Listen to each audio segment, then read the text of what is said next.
Mr. President. Senator from Pennsylvania. Mr. President, I rise today in support of the Save America Act. I've heard a lot of hysteria, hyperbole, and sadly, falsehoods about this bill, which have created a good deal of confusion. And frankly, a lot of the issues have become muddled. I think we've lost sight of what we're really debating in this chamber. So today, I'd like to dispel a few myths about the Save America Act and address the legitimate questions raised or voiced by some of my colleagues. But first, I want to make sure we all understand how important this issue really is. Mr. President, I consider myself uniquely qualified when I say that every vote matters. In 2022, I lost my first statewide election in Pennsylvania by 950 votes. That's 14 votes per county.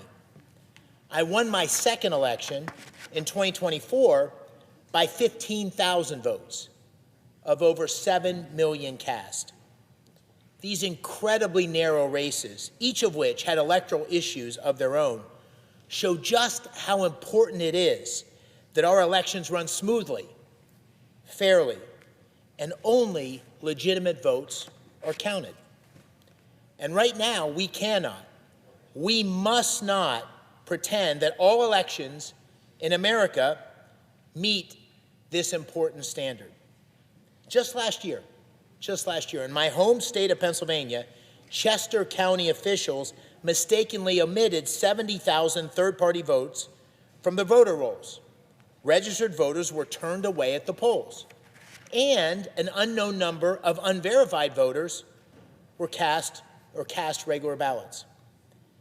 Every single time Americans hear about election problems like Chester County, they rightly question the integrity of our electoral process. It should come as no surprise to us that according to a recent Scripps and Ipsos poll, more than half of Americans, are concerned about non-citizens voting, and more than half fear electoral fraud. The bottom line is we cannot stand in this chamber and claim there is not a problem. There is a problem, and the people who put us here agree. Colleagues, we have a duty to root out the source of this distrust and restore the integrity of our democratic process. As we celebrate America's 250th anniversary, we must not put to chance what John Adams called, and I quote, the primary right by which all other rights are protected, end quote. And that is why I support Senator Lee's Save America Act. This bill will not fix every issue with our elections, but it does three critical things. First, it prevents non-citizens from voting by requiring people to show proof of citizenship when registering to vote, and to show a government-issued photo ID when casting a ballot. Second, it directs the states to remove non-citizens from their voter rolls by mandating regular reviews of those lists and giving states the abilities and the tools to accomplish this critical task. And finally, it improves accountability by strengthening the enforcement of the current law and imposing penalties on election officials who violate the law by registering non-citizens to vote.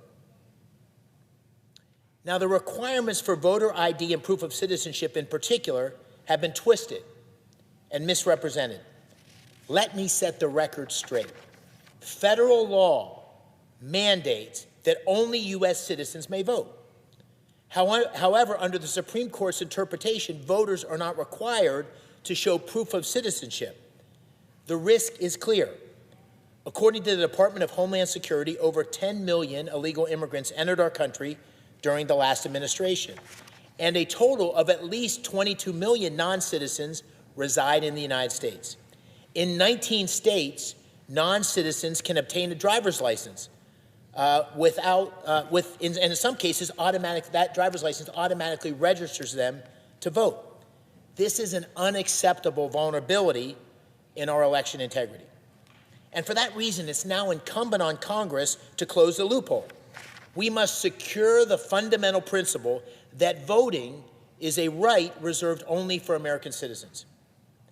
The Save America Act also requires voters to show a government ID when casting a ballot. Now, I've heard some claim this is too high a barrier. Let's be serious. We ask Americans to show an ID to buy a beer, to board a plane, to donate blood, to apply for benefits, to even get married. But when it comes to electing leaders who decide the direction of our country, write our laws, and command our armed forces, no ID is required. That is absolutely absurd. Now, many on the left look at our electoral system and they say there's nothing to see here. No issue, no problem. But that's what they said about wide open borders. That's what they said about censoring conservatives online. That's what they said about the botched Afghanistan withdrawal. And that's what they said about President Biden's cognitive decline. They were wrong on all of those things, and they are wrong on this too. And they are out of step with the country. Americans of all political persuasions have supported tighter election laws for decades. In 2005, former President Jimmy Carter, a Democrat, joined former Secretary of State Jim Baker, a Republican, to form a commission on election integrity. They identified voter ID laws as the single most important reform that was needed 20 years ago. A vast majority of the American people agree. As we see here on a poll from the Pew Research Center, 95% of Republicans and 71% of Democrats polled all support voter ID. My friends, if an 80-20 issue such as this cannot get 60 votes in this 100-person chamber, something is amiss. Now, some of my colleagues have raised concerns regarding voter suppression. They warn that many U.S. citizens do not have a hard copy proving their citizenship. The Save America Act directly addresses this concern. It puts in place alternate documentation options, state verification processes, and other protections that will ensure citizens are not disenfranchised. Of federal overreach. As a conservative, I believe that the less government interference in people's lives, the better. But the Save America Act does not federalize our elections. Article 1, Section 4 of the Constitution makes clear that while states determine the time, place, and manner of federal elections, the Congress, and I quote, may at any time by law make or alter such regulations, end of quote.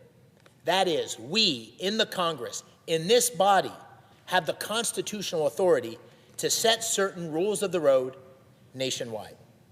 The Save America Act merely creates a mechanism to verify that state elections comply with existing law. Now, there's other electoral reforms that are also necessary and critical, including Senator Hagerty's proposed Equal Representation Act, which I'm proud to co-sponsor. It ensures that the census does not count non-citizens when determining congressional seats and electoral college votes. Frankly, I worry.